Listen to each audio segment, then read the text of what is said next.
All right. All right. Sherlock Holmes and Joe Watson solving crimes all the times. I don't even know why you commissioned the intro song. I see you and you see me. Watch you blowing the line when you're making a scene. Oh girl, you've got to know what my head overlooks. The senses will show. Private eyes, they're watching you. They see your every move. Private eyes, they're watching you. Private eyes, watching you. Hello, and welcome to the 7th episode of your favorite letter-based podcast. It's LMNOP. We're about the alphabet. We love it. Our favorite segment is those 5 letters. Mm-hmm. Listen, we think all 26 letters are important, but especially the middle 5. Mm-hmm. Just kidding. We're LMNOP, a podcast about the greatest show on television. Malcolm Elementary. in the Middle. What? Elementary. Malcolm in the Middle is essentially Sherlock Holmes, but in a family setting. And by that, I mean Malcolm is really smart. And there's no mysteries to solve almost ever. Sometimes there's a mystery of who put the ham in the toilet. That was not an episode, but, you get the gist. You just came up with that off the dome? Mm-hmm. Were you pulling from real life? Yeah. I ruined Christmas several years in a row. Was it you? Mm-hmm. It was me. Yeah. Normally, I just am the ham in the toilet. On the toilet. Normally, I just am the ham on the toilet. Sometimes I'm green eggs and ham on the toilet. Sometimes. So this week, we watched Season 1, Episode 7, One Way to Get Off, which, gross. Yeah. Or not. My first thought was the sexual implication. Mm-hmm. And, maybe it is about that. We don't know. So first of all, before we get into the elementary episode, I do want to mention, you may have heard a very interesting ditty at the beginning of this episode. That was our new opening song. Woo! And it was commissioned from Noah Geist. Shout out Noah Geist at OwlDude on Twitter, who made the mashup for us, and we like it. Do you know a Geist? Because I know a Geist. Well, I know 2 Geists. The other one being Summer Geist at Stellar Ghost on Twitter, who made our podcast art. Yeah, so that's a combination of Private Eyes by Holland Oates and the elementary opening theme song by someone else. Also known as Marbles Keep on Rolling. By who? By Round Ball. It's a different name. It's different. Don't worry about it. Don't question it. Who calls it that? I do. Okay, that's what I was trying to get at. So this episode, just to preface it, this one is one of the more grisly ones, I feel like. I guess it's not, it's just kind of front loaded with that, but because it starts with a creepy guy in a creepy mask, walking through a house and coming upon his 2 soon-to-be murder victims. Who are tied up in chairs. And have pillows strapped to their heads. Yeah, and it's not fun. And he kills them. You hear the shots, and then it smash cuts to a pink smoothie in the blender. I didn't even pick up on that, and I'm glad I didn't. I did not like it. Yeah. At all. Yeah. It's gross. The smoothie, though, is just a regular smoothie. Joan is making a smoothie. Yeah, it's just like strawberry milk brains. What'd you say? Just strawberry and milk. And bananas? And bananas, yeah. Bananas, yeah. So Sherlock is down there as well, and he's being very perfunctory. He's just saying hello when she says good morning to him. He's like a moody teenager. Mm-hmm. And he takes his cereal in his slightly too large bowl and goes back up to his room to eat it. And Joan comes up to him and she's like, okay, this has got to stop. This is only speaking when spoken to. I know that you're mad because I talked to Alistair about Irene and I learned that Irene exists and that her name is Irene. I know that I overstepped a boundary that you didn't want me to overstep, but it's my job to do that as a sober companion. So nut up, Sherlock. Yeah, get over it, brah. Right. And also tell me more about her. Yeah, because I want to know. So you can heal. Yeah, I'm also wicked curious, but also you healing is good. Yeah, it's mostly the healing, but also it'd be cool. She sounds interesting. So, and he's like, well, no, I don't like that.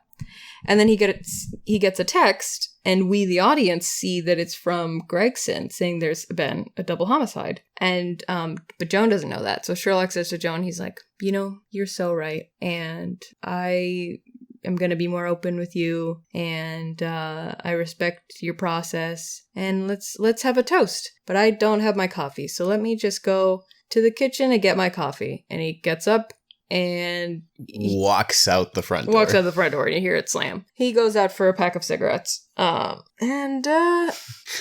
to the crime scene. Sherlock goes to the murder scene and Gregson's like, oh, Joan's not here? And Sherlock is like, her cousin's leg caught on fire. That is actually a line from what Trixie Mattel said at her in her Provincetown performance when Trixie Mattel was telling a story that included her being out of town for All Stars 3, but she couldn't actually say that because of the NDA. She said, oh, and you know, for a couple months there I was out of town because my grandma's leg caught on fire. Or burned down, I think. Her grandma's leg burned down. And we were all just like, oh, I see. Wink. So they go to the crime scene, which is in the kitchen, or living room, or dining room. I shouldn't have said what room it is. They go to the crime scene. It's a room. It's a huge house, so. It's a big mansion there. It's one of 4 living rooms. Probably. So, this crime scene, like I said, it's very bloody and, like, gross, but... honestly, to be fair, like, yes, the opening is a little graphic. It's 2 gunshots, but like it's not like there are brains all over the place. It's true. It's you know, they don't show any of the gore. Especially because the victims have the pillow strapped to their head. There's red on the pillow. Yeah, that's true. And also the red is like very clearly water and food coloring. The second time I was watching it, I was like, the first time I was watching it actually, I was like, this blood would be like brown by the time they got there. It would be really dark and it would not be bright red like that. Yeah, but people are stupid, and if there was a brown stain, they'd be like, oh, the killer then shit on them? We call him the doo-doo killer. It's a doo-doo catastrophe. I meant to say disaster, but I also said catastrophe. You said catastrophe, yeah. It's a do-do-do-do-do-do-do-do-do. It's a who-do-do-did. Boo. We're gonna get to the bottom of this case. Oh, something smells shitty. No. That's the shit. Murder most fart. Murder most fouled. Isn't fouling? Fouled. Like foul your trousers. Yep. Which I have never done, especially not twice at work. Anyway. So the strange thing about these murders is that it looks just like a string of other serial murders that happened in 1999. 1999. Was that like 8 years ago at this point? No, at that point it's 14? 15. 14, 15 years ago. Yeah. And it's like very, very similar. And in fact, Gregson said walking into the crime scene, it felt like he was walking into a nightmare that he stopped having a long time ago. Because Gregson's also a poet. Yes, it is. And he didn't even know it, but he sure likes to show it. Okay. Hope he doesn't blow it. If he had a bird, he'd crow it. Okay, yeah. So Gregson knows about this because he worked the original murders, caught the original guy, a guy named Wade Cruz. And Sherlock is like, yeah, I know all about this because I know about a lot of stuff. So I love reading old cases. Mm-hmm. And of course he would read up on Captain Gregson before working with his squad. Mm-hmm. And this is especially important because this is like a big case in Gregson's career. It's without this, who knows if he'd even be captain. Good point. I like this. Sherlock pulls up a picture of Wade Cruz from his arrest and is like, always nice when a psychopath grooms himself to look the part. Because he's got the like handlebar mustache and like long greasy hair. Mm-hmm. Looks like he hasn't showered in 2 weeks. Not that there's anything wrong with that in quarantine times, but this was before. This was 1999. This was the before times when things about hygiene were standardized. Mm. So... Back when you had to change your underwear every day. I'm glad that you said the everyday part, because I wasn't sure if you were just not at all. Well, no one knows and no one has to. All right. Well, anyway, so Sherlock is like, this is probably either a copycat or, somebody that Wade Cruz taught how to do these murders. And Gregson's like, well, you got the right guy, so I don't know why you would think that this would be in connection to Wade Cruz. And Sherlock is like, okay, well, in the original cases, there was one shoe missing from each crime scene. Not crime scene, but the house. Where a crime took place, yeah. Yeah. Yeah. That's a crime scene. That's a crime scene. One fancy shoe has gone missing. And Gregson is like, why would they just take one shoe? It's a trophy, obviously. Yeah. We've all heard of serial killers on their trophies. Come on, what kind of policeman are you? Yeah. And because of the shoe theory, they go up to the closet and check. Oh, right, yes. And there is a shoe missing. Yes. And Gregson's like, what?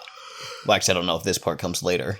But Gregson's like, well, people lose shoes all the time. And Sherlock's like, not $1,000 shoes. Yeah, exactly. Gregson's doubting it a little bit. Yeah. Although apparently Sherlock has never seen Cinderella. That shoe was left behind on purpose, so it wasn't... Bullshit! I mean, it was a great plot point that allowed the prince to find Cinderella because apparently he doesn't have that part of his brain that allows you to recognize people based on their faces. Hey, my dad has face blindness. It's a real thing. No, I know it is. It's 100% a real thing. You're not There's also a shading thing him. where you You're just can't. saying. Yeah, I'm saying that apparently he can't do that. Also, foot, not the way to identify somebody if Right. you can't detect their face. I mean, technically, in the original fairy tale, Cinderella has like the smallest little baby feet. Which is why it doesn't matter. Okay. But she definitely didn't lose the shoe on purpose. In the movie, it falls off, she turns around and looks at it, and she keeps going. Because she realizes that she doesn't have enough time because she needs to get out of there because she's going to turn back into a cinder person at midnight. She doesn't have time to run back and grab it, but she didn't leave it on purpose. If she'd left it on purpose, why would she look back at it? Look back at it. So welcome to our Cinderella podcast. Well, in Into the Woods, she purposefully leaves it. Well, that's entirely... To see if he really loves her. Well, I wasn't talking about Into the Woods. Well, maybe you were. Oh, I hadn't thought of that. That's a good point. Into the Woods. A shoe. God bless you. So they're in the precinct. Fucking hell. I leave some of these in, but I can't leave all of them in. No. They're in the pre-6, so they're in the 5. They're in the precinct 9. Damn, you're fine. Thank you. Starting human, there was one more time. Get low. Get low. Get low. Get low. Get low. To the ball. Okay. The rolling ball. The rolling ball of marble. Marble. Ball. Is that what marbles used to be made out of? Yeah. I don't know. Sure. Stop saying things that you don't know. Okay, no. Okay. God's honest truth. The first 2 original marble balls were on the statue of David.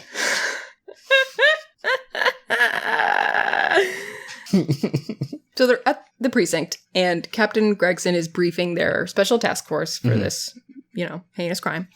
And all of a sudden you just hear, and it's Sherlock's phone ringing.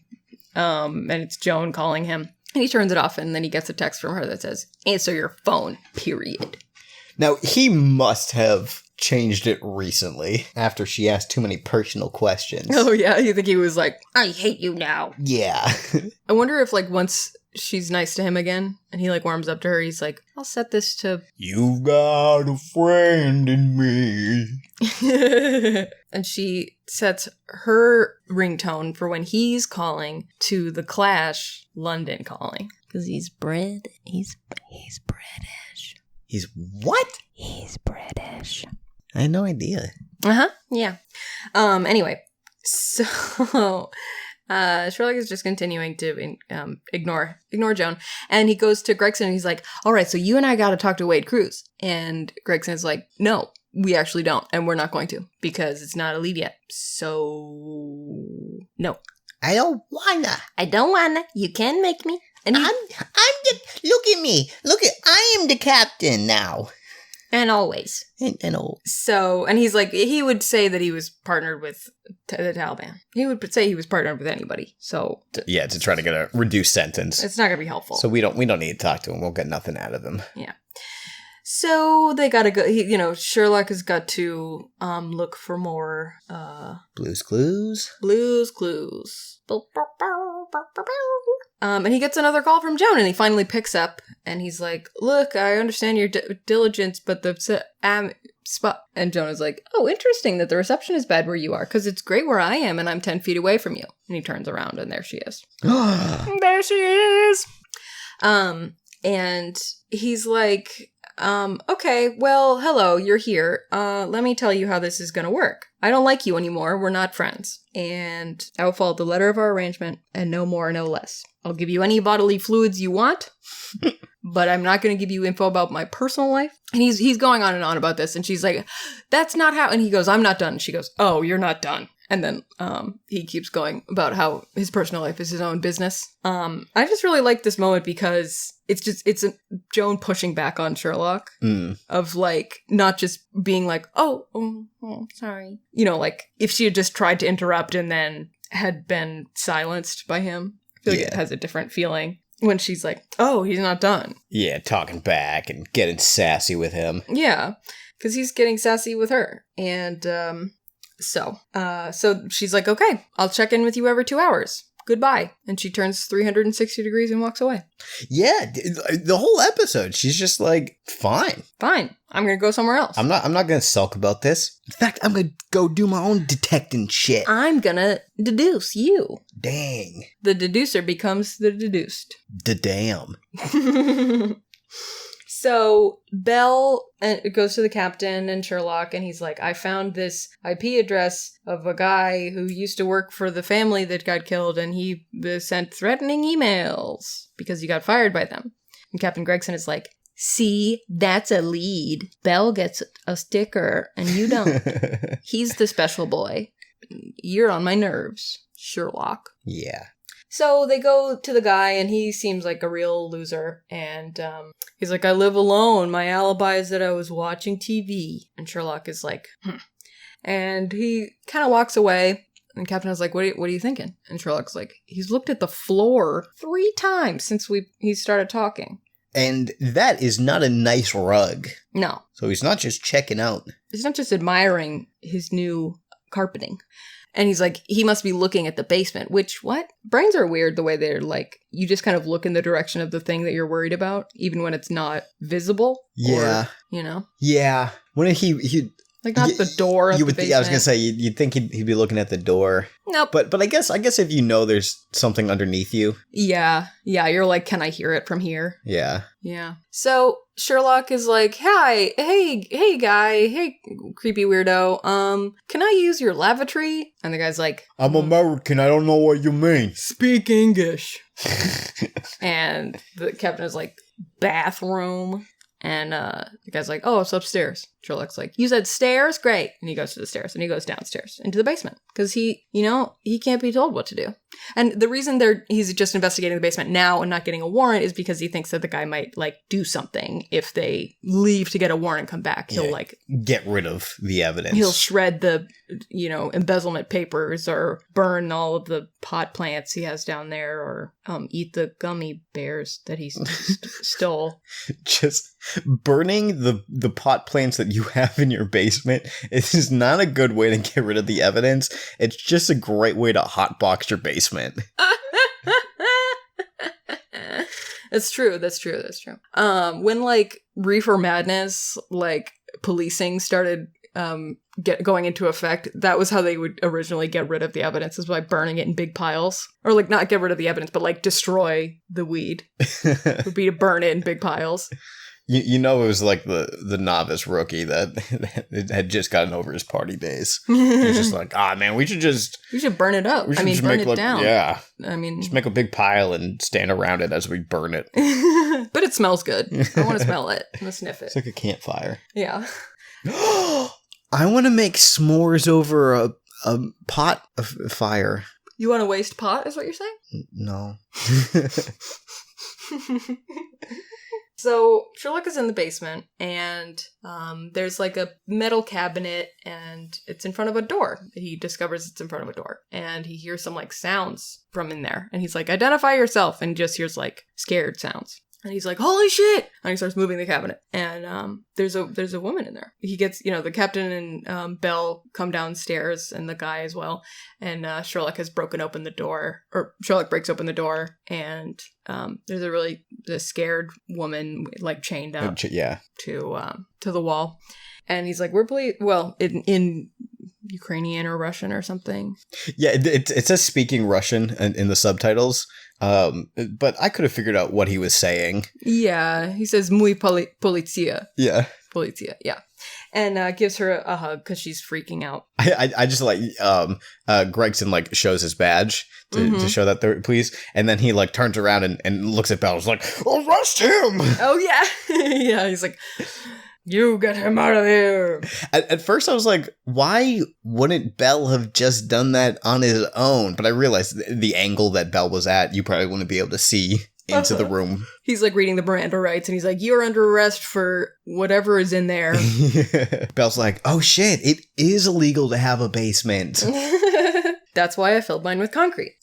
My landlord is not happy about it. Just to finish up this thing, this woman, they get her in an ambulance. They're like taking her away.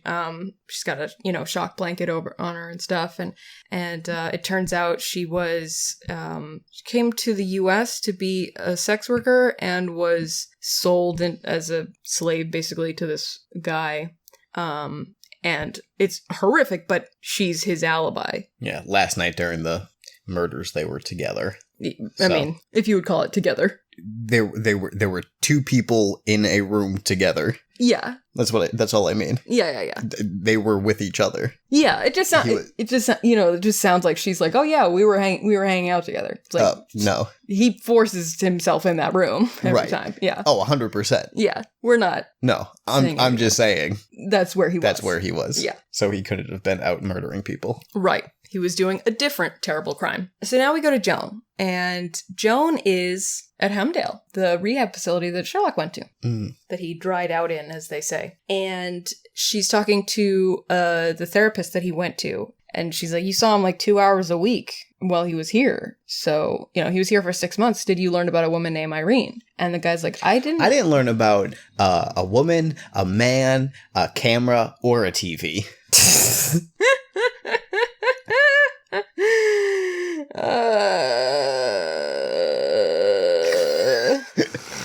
Sorry.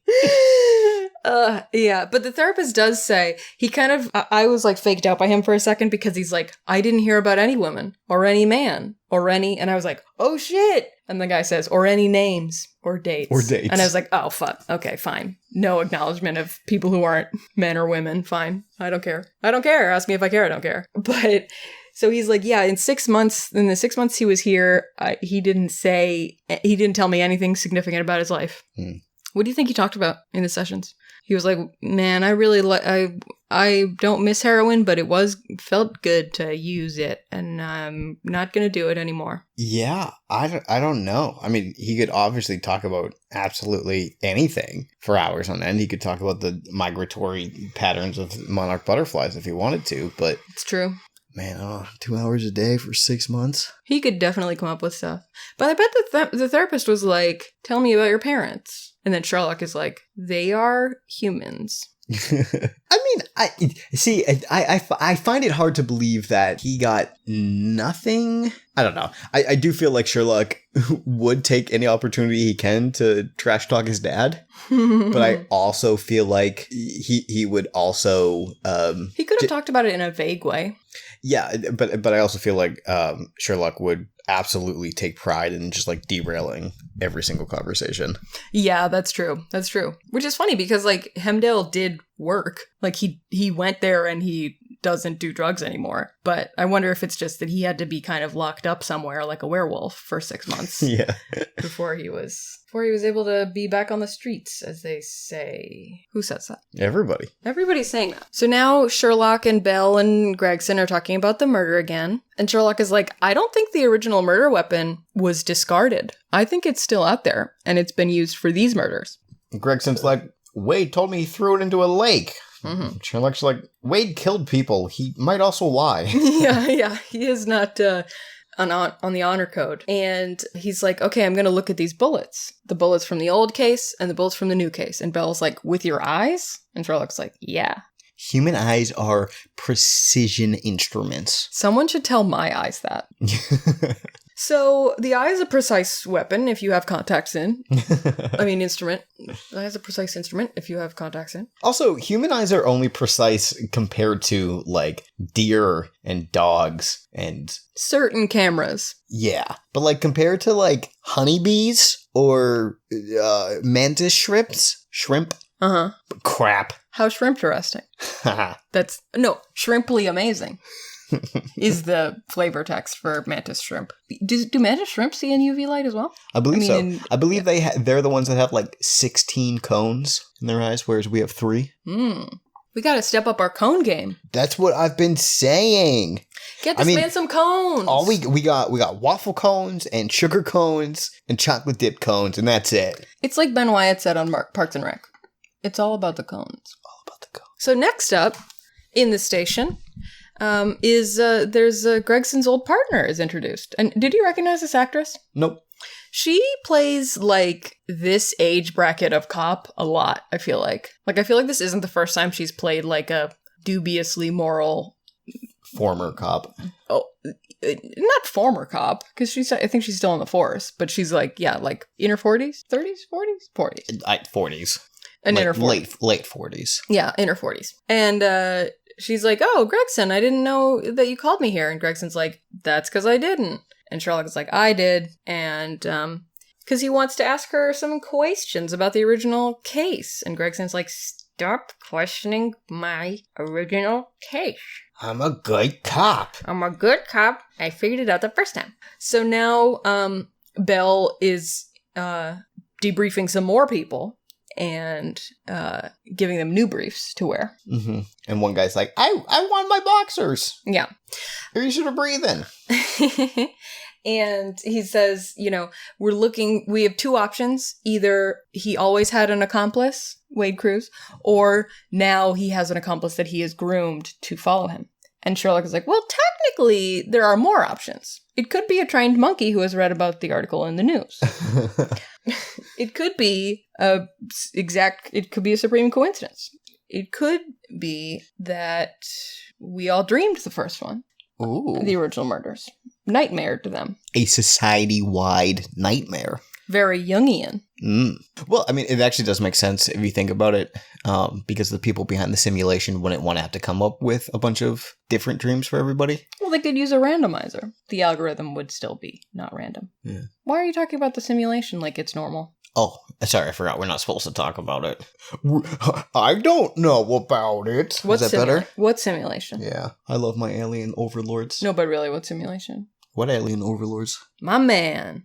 You son of a bitch, I'm in. But so what Sherlock really says is the third option is that Wade Cruz has been innocent all along, and they put away the wrong man. And Gregson is like, yep, you're going to stop talking now. Yeah, Gregson clearly loves this. Yeah. He's like, this isn't a philosophy class. We don't need to talk about every possible option. Yeah. We don't need to debate it. Sherlock is like, Wade Cruz's dog could have done it. So they're leaving the meeting, and Sherlock is like, I don't mean to pry, but what happened with your old partnership that it fell apart? It seems like you guys aren't on good terms because you didn't say hello to each other. And Gregson's like, shut the fuck up. You just got done finished saying that my old case was possibly wrong. I don't want to talk to you. Yeah.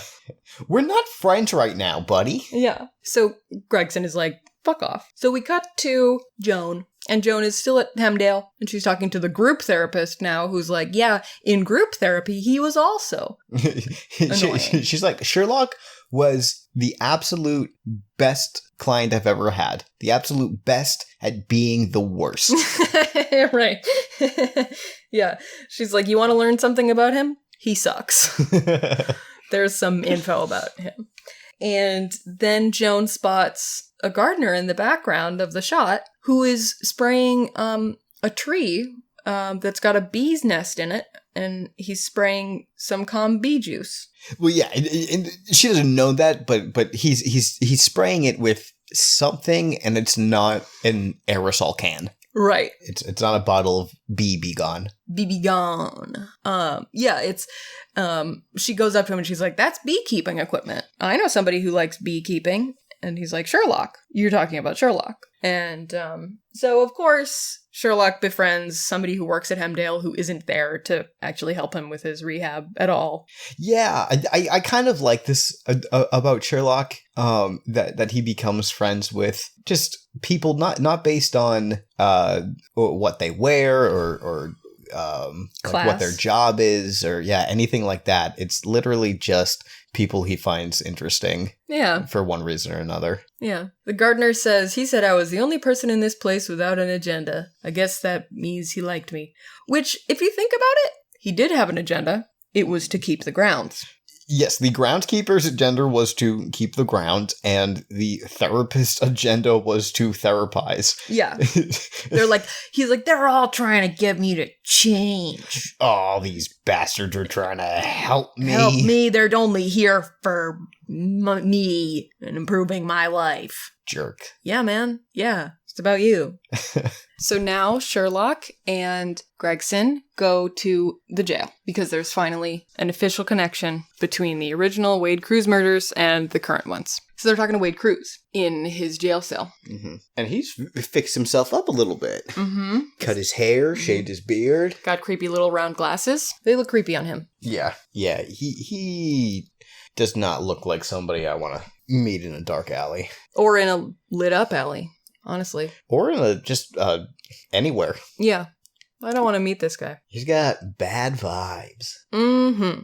He is all reformed and stuff. He's like, I let go of anger a long time ago, and I didn't do it. I'm smart now, and I'm not angry, and I'm innocent. And he quotes War and Peace at them. Tolstoy. I was confused by that, because I thought War and Peace was written by Sun Tzu. That is The Art of War. It's not The Art of War and Peace. Two different things. Yeah, Got one it. is a novel. Dude, I gotta fucking go to jail so I can learn some literature. Yeah, I want to be a lawyer. I've heard that you can do that in jail. Yeah, I got from jail. Plenty of time. Mm-hmm. So he's like, I even had an alibi. And they're like, your alibi was a woman named Carla Figueroa. She recanted the second we asked her to go on the stand. And he was like, yeah, because she was a married woman, and so she wasn't going to just admit to having an affair. It would ruin her marriage. Right. So she decided to send me to prison forever instead. She's like, I have terrible taste in women. who would rather send an innocent man to jail for the rest of his life than ruin their marriage. Mm-hmm. Marriage that she was already arguably ruining herself. Mm-hmm. So Gregson is like, okay, but we have your fingerprints at the scene of the crime. And he's like, that fingerprint evidence was planted. Duh. I did not put them there. You know that. And Gregson is like, we're leaving. You took my fingers and put them in a pot of dirt. They were planted. And you watered them. And cared for them for 12 years. So, yeah, Gregson is like, okay, we're leaving. You're lying. Goodbye. So now we go to Joan. And Joan is talking to the gardener, and she's like, he has to tell me about Irene. I have to know more about his past. Did Sherlock ever tell you about a woman named Irene? Nope. Is what the gardener says. Is what he says. But he says the name sounds familiar. So he takes Joan into his shed of lost toys. Mm-hmm. And there's a stack of envelopes tied together with twine. Mm-hmm. Very old-timey. And they are addressed to or addressed from? They are letters to Sherlock from Irene. From Irene Adler. Irene Adler. P.O. Box 57. I don't know. What a suspiciously familiar name to the Sherlock canon. Mysterious lady. Mysterious lady. So Jonah's like, oh damn, thank you. So now Sherlock and Gregson, this is just like a Sherlock and Gregson going on an adventure episode. Yeah, pretty much. They go to Carla Figueroa's house, and they're in the driveway, and this kid comes up to them and goes, yo dogs, my dad's gonna go ape if you stay in our driveway. This is totally unradical. He doesn't say all of that, but he does say go ape. It'd be totally tubular if you guys left. Yeah. And they're like, we'd like to speak to your mom. And he's like, me too. So would I. Beat me to it. Because she died a few years ago. Yeah, he then pulls out a Ouija board. Mm-hmm. Just kidding. It's a Waluigi board. And it just says, wah. wah. So that's no Carla, were you having an affair? Wah. Wah. So they leave, because that's not helpful. Because he's like, my dad's inside. And they're like, no, he's not gonna. Nope. Yeah. Had to be your mom. Had to be your mom. Which, without the context, sounds weird. But knowing they're police officers, it's not weird. Well, one of them is a police officer. So Sherlock is like, all right, I was watching you in the prison, Gregson. And I noticed that when he mentioned the planted evidence, you swallowed twice. And if you weren't somebody that I deeply respected, I would think you had something to hide. And Gregson's like, sounds like you think that anyway. Mm. And Sherlock is like, I'm not accusing you. I'm just saying you could have, maybe something going on. Maybe something happened. And Gregson is like, no, I know there isn't. Watch the tapes. Yeah, watch the interview. Mm-hmm. When we originally questioned Wade. I was just going to say, Gregson this episode looks like he is constantly approximately 5 seconds away from decking Sherlock in the nose. Yeah. He's like that picture of that kid with all the veins. That's him the entire episode. So, yeah, he's like, watch the interview. He was like gloating about it. He was so creepy, and he tried to hide it, but he couldn't. So Sherlock does that. Yeah, he starts watching the tapes, and right away you can tell what Gregson's talking about. Like the second line of the tape is Wade going, oh, I don't remember, but maybe you can show me those crime scene photos again. Yeah, he's like... Like, for him, this is clearly one way to get off. This guy's got a foot fetish, which is why he takes the shoes. But another one is murder. And he's got a murder fetish, which is why he murders all those shoe-wearing people. Mm-hmm. Yeah. He totally did it. He's creepy as hell, and he wants to look at the photos, the crime scene photos. Innocent people don't like to look at murder victims, which is why I don't like the opening of this episode. Yeah, I also hate it. Don't be so obvious. No, I think I'm just more desensitized to this kind of stuff than you. Yeah. I think I watch a lot more of these kind of shows than you do. I try not to be desensitized to it because I want to relate to humans as other humans and not as pictures.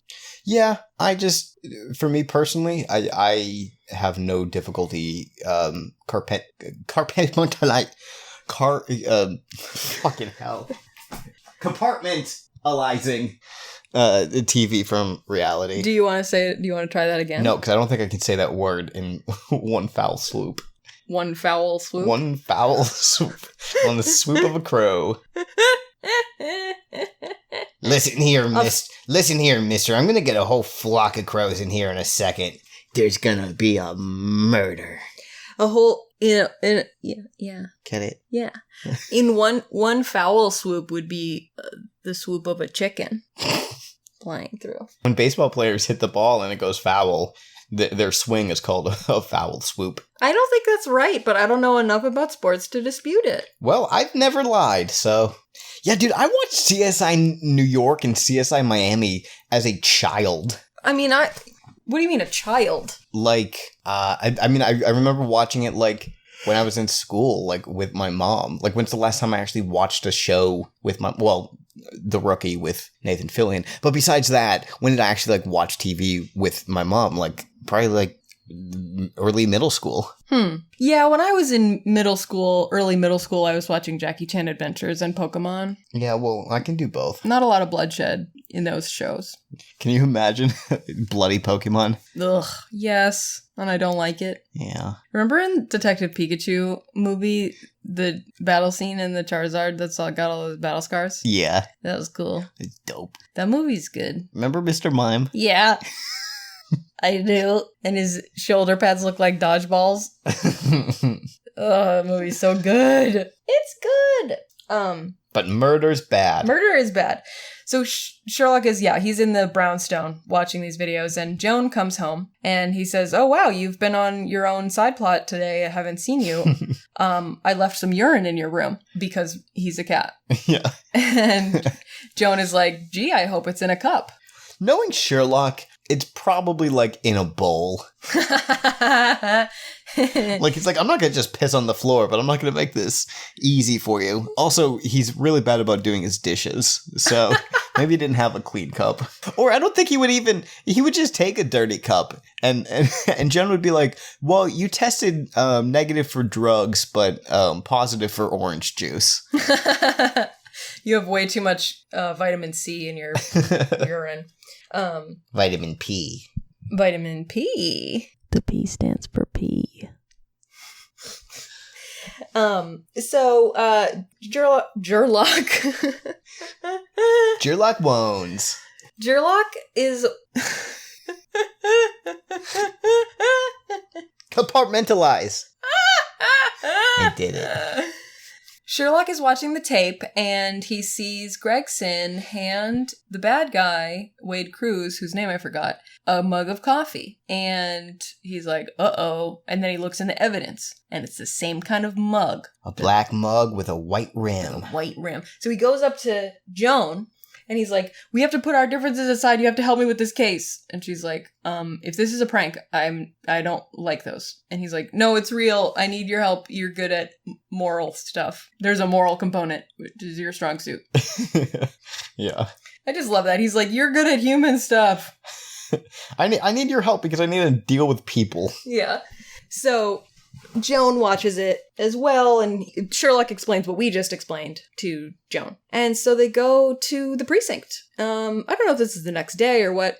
I would imagine some time must have passed, because I think it was dark out when they were in the brownstone, and then... Yeah, let's say it's the next morning. So the next morning, Sherlock goes to Gregson, and he's like, "Look, I know it's the same mug. Why did you tell me to look at the tape? You must have known that I would notice the mug. You know who I am." And it's like, noticing things is my whole thing. It's kind of the only thing I do, besides deducing, which is the other thing I do. And did you get this sense from the way Sherlock was talking that he was kind of hinting to Gregson, like, "Look, if you planted evidence, like, just tell me so I'll know that we have to hide that." Yeah. Oh, 100%. Because he wasn't like, "I will know and you'll go down." He's just like, "Look, if it's like compromising, tell me now." So yeah, I mean, like, Sherlock, there are definitely times where Sherlock manipulates or lies to Gregson and the police as a whole. However, I don't think he's blowing smoke up Gregson's ass when he tells him, like, "I genuinely really respect you. Yeah. I think you do good work. I think you're a good cop and you do what's right." And I think Sherlock is thinking, if Gregson did plant this evidence, it's because he in his heart of hearts knew that this guy was a bad guy, and he was just frustrated, and he couldn't pin it on him any other way. Right. And so he did this as a last resort. And Sherlock expresses that to Gregson as well. He's like, whoever did this, if it was done, it was probably done out of great frustration. Yeah. And Gregson says, "Fuck you." He's like, "I have never taken any perks. I've never gotten any free lunches, any gym memberships, nothing.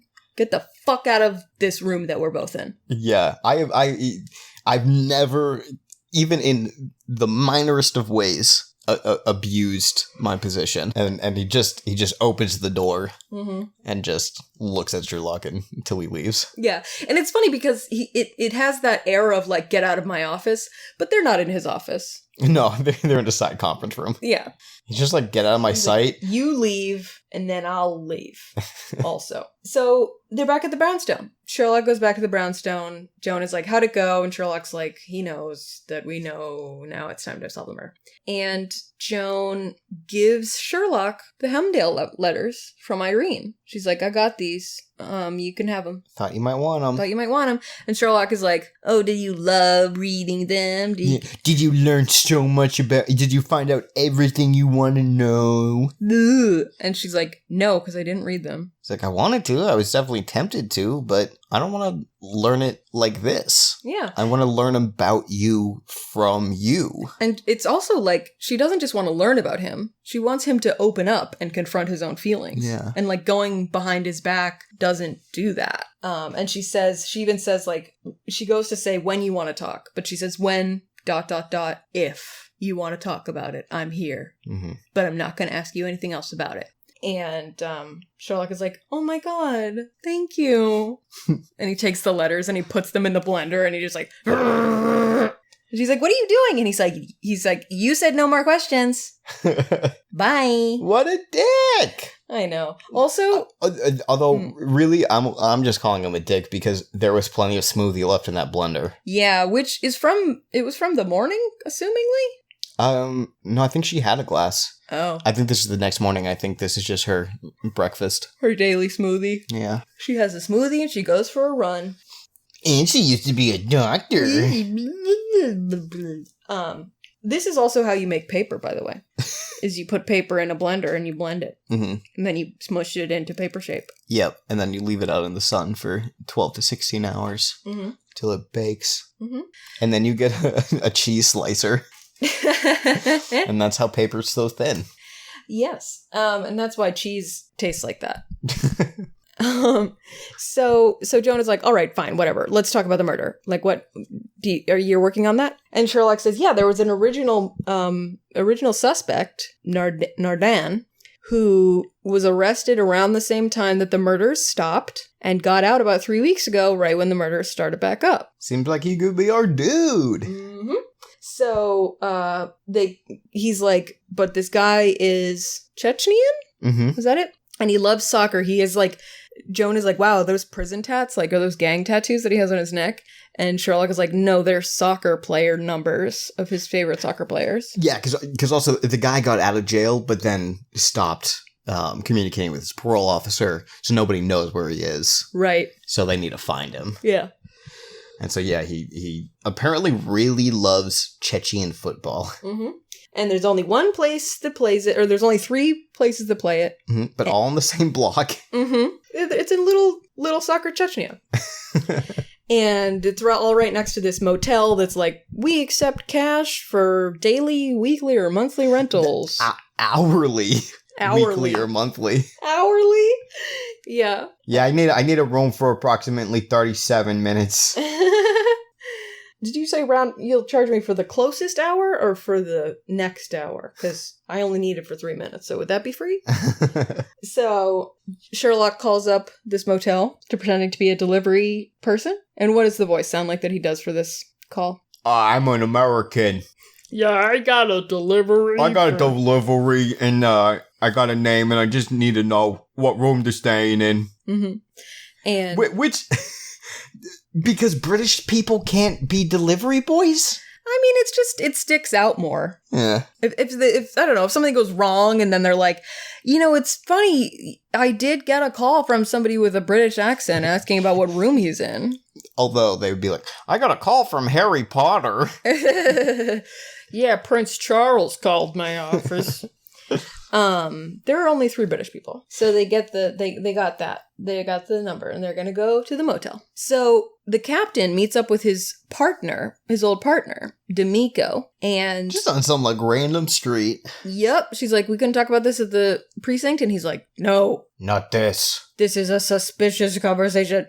And he's like, I can't believe that you planted that mug. And she's like, you knew. And he's like, well, no, I didn't. He's like, I knew it was definitely lucky that such an incriminating piece of evidence was found at the crime scene. The third crime scene. When we couldn't find anything else. But I just thought it was sheer dumb luck. Mm-hmm. He's like, look, if we arrested this guy and he's innocent, I'm gonna say something. And she's like, hold up, wait a minute. Besides the fact that I could go to jail for this, you could lose your job. Yeah, it's amazing. He says, she's like, imagine what'll happen to you. And he says, I'll be done. Doesn't matter. I'm not keeping quiet about this. Yeah. It's amazing. He's not worried about his own reputation at all, even. You know, he's a captain, and he's willing to just completely flush that down the drain if it turns out that he was an accomplice after the fact to planting evidence on somebody and arresting somebody innocent. Yeah. He's a good guy. Yeah, he's a good person. Yeah. It's too bad he's a cop. Yep. But also, I mean, sort of good that he's a cop in this world, this fictional world. Yeah. Because clearly they need guys like him. Whereas in our world, we need no cops. Anyway, now we go back to Shone and Gerlach. Oh my god. I thought you did it on purpose. No. Now we go back to our plucky duo, and they're at the motel. So, this is the first time we get another Sherlock and Jones signature move. Lockpicking. Hashtag we're not the police, so we can do whatever we want. Still illegal. They knock on the door a couple times, he doesn't answer. And I like, he's like, Sherlock's like, oh, he's not home. And I think it's Joan goes, yeah, if I lived here, I wouldn't want to be home either. Yeah. Yeah. We are joined in the studio now by Producer Balto, who is naked so that he doesn't jingle around. Baba, are you aware that you're a good boy? Yes. I love him so much. You know. Hotel door. Motel door. Lockpicking. So Sherlock pulls out his lockpicking stuff, and Joan's like, wait, we're not waiting for the police? And Sherlock's like, can't hear you over the sound of me picking this lock. And they go inside. They're just peeking around. They're not doing anything. Except that they do very much take something from this room. Yeah, well, it's also funny because when they first go into the room to like open the door, Sherlock like uses his elbow and to like close it to like not get his fingerprints on anything, and then he's like, oh wait, I actually want to touch everything, so he pulls out a pair of gloves and puts them on. Yeah. So once they're inside, Sherlock is like, oh, this guy has a drinking problem. Haha, he spilled orange juice on the floor. Yep. He's got a sense of levity. Honestly, I didn't like fully grasp. I was like, did he also spill vodka? Like, was he making a screwdriver? Like, it went over my head.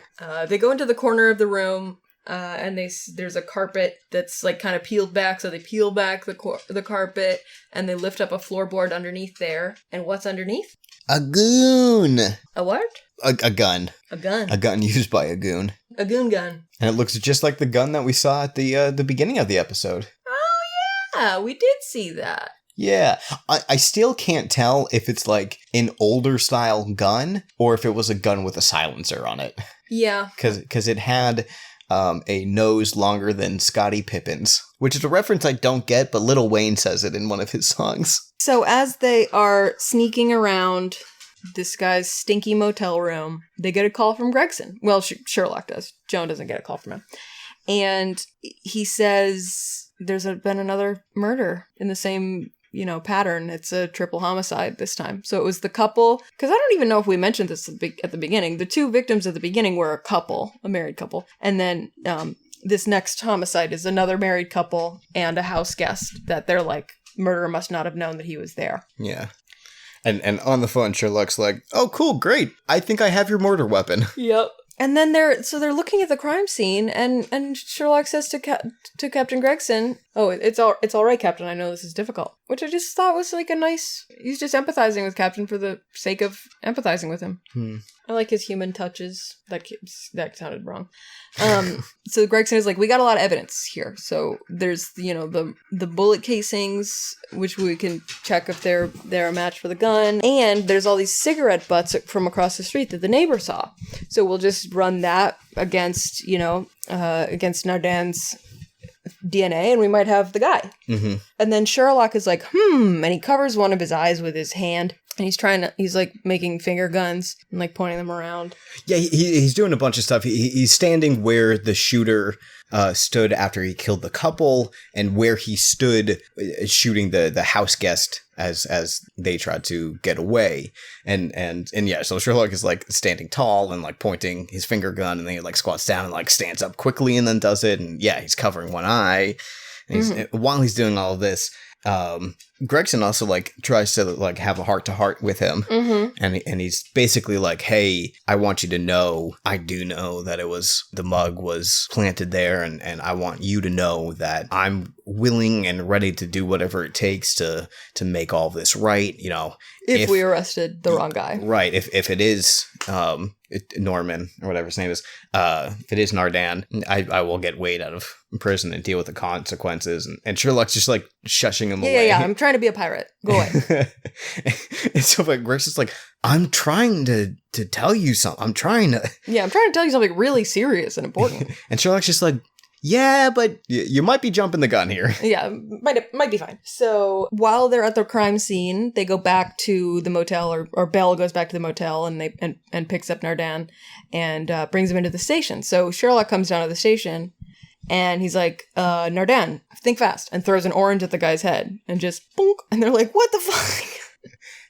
So they go outside of the interview room again, and they're like, why did you just throw an orange at that guy's face? And as he's leaving the interview room, the guy, Nardan, says, why he hit me? Which just has the same cadence as why he lick me, which always just is funny to me. Have you seen that picture? No. It's a picture of a plastic snake in a like playground, like a little statue of a snake sticking his head up, and then a pug that's just like just fully licking, and the caption is just why he licked me. Anyway, I do love Belle's confusion. He's like, you just assaulted our suspect and now you're telling me he's innocent? Yeah. Like, walk me through this, please. I am so lost. Yeah. So Sherlock is like, well, it's because everything is on the left at this guy's motel room. All of his toiletries are on the left, and he can't even pour his own orange juice. I think this guy is, and Joan goes, monocular. You think he can only see out of one eye. You think he has one fancy eyeglass. Yeah. Monocular. You're the monoclist.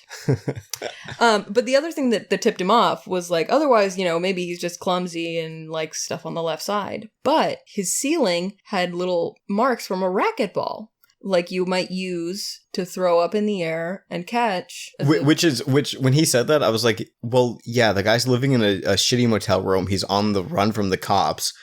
I'm sure he's bored. Yeah. And he's trying to entertain himself playing with a ball. But apparently, throwing a ball at a ceiling and then catching it is a great way to learn and practice depth perception. Yeah, when you have only one eye. So they're like, it couldn't have been him because you can't shoot at a moving target from 20 feet away with your adrenaline pumping and only one eyeball. It's not possible. And it was kind of dark.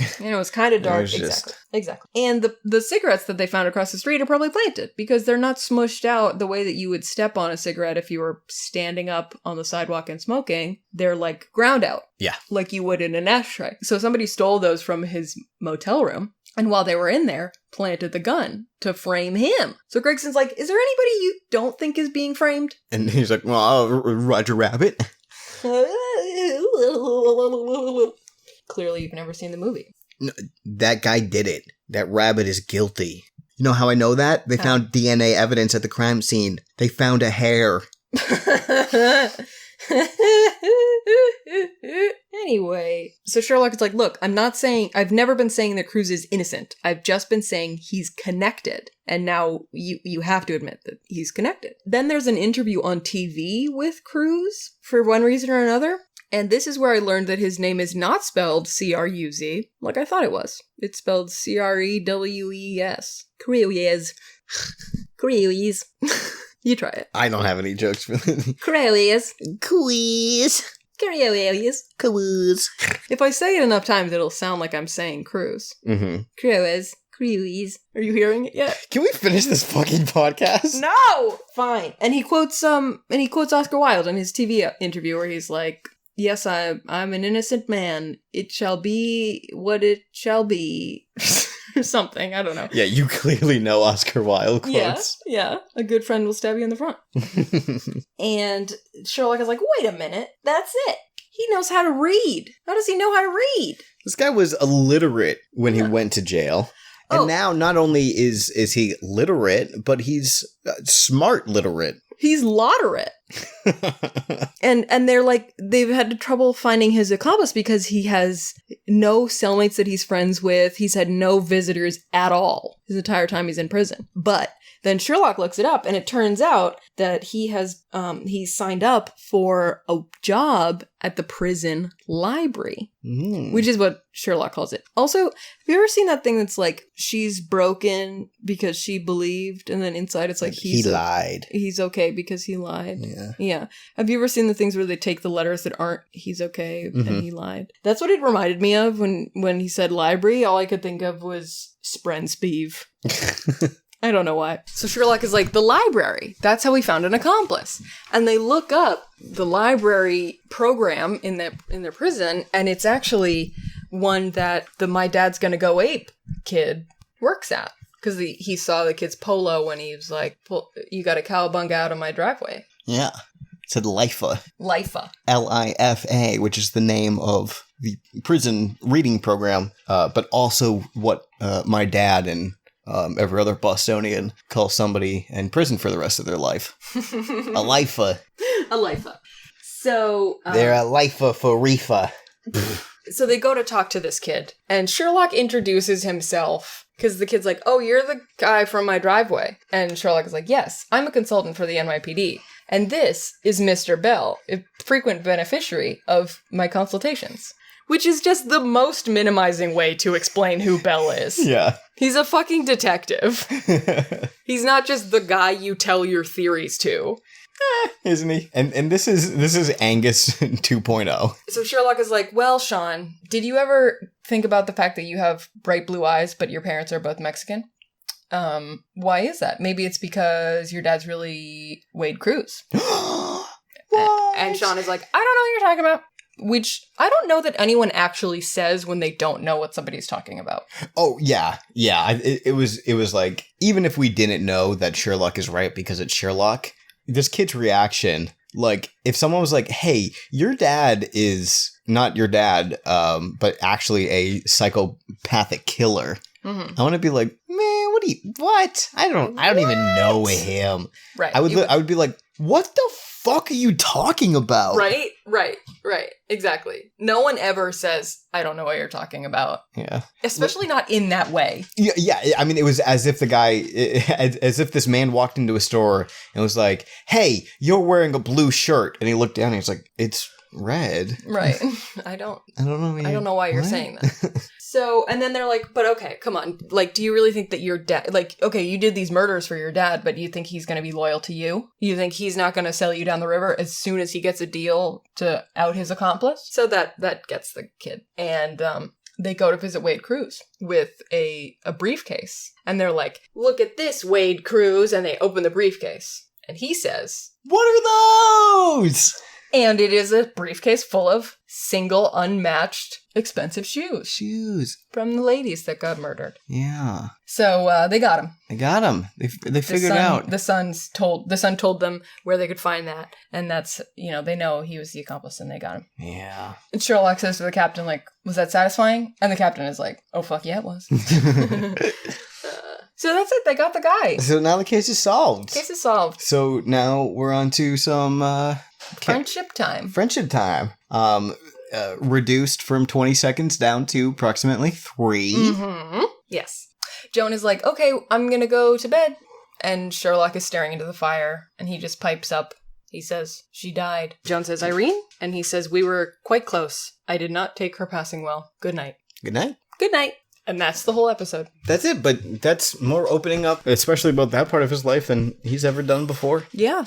It's not insignificant. And boy, is everything he says an understatement.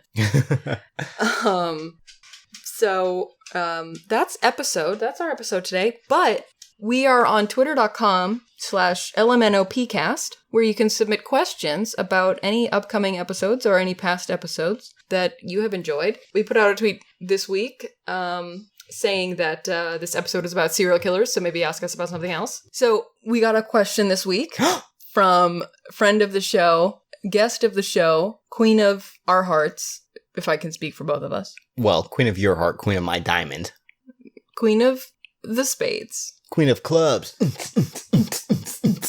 Anyway, if she's not too embarrassed by us to discontinue being friends with us by now, Alex Leafcrunch sent in a message, and her question is, how many things does Balto know how to do? Dang. Well, that's a fantastic question. There's a lot of things that Balto knows how to do. Mm-hmm. There are less things that Balto is willing to do.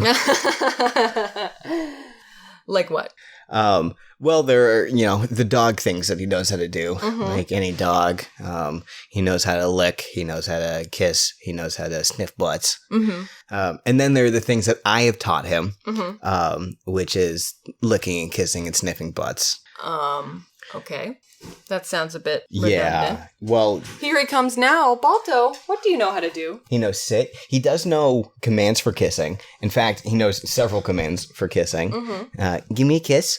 And I love you. For a very little time, I was working on do it, which did work, but I got bored of it. So we stopped practicing and he doesn't anymore. He knows what I mean when I say come here, but he doesn't always. Yeah, he knows how to walk towards you when you ask him to, but that doesn't mean that he does it. Yeah, he knows how to sniff. Did we say that already? He's a very good sniffer, and he knows how to lick. And he also knows how to bring me out of the deep hole of depression that happens every now and then. And how does he do that? With the licking and the kissing and the occasional sniffing.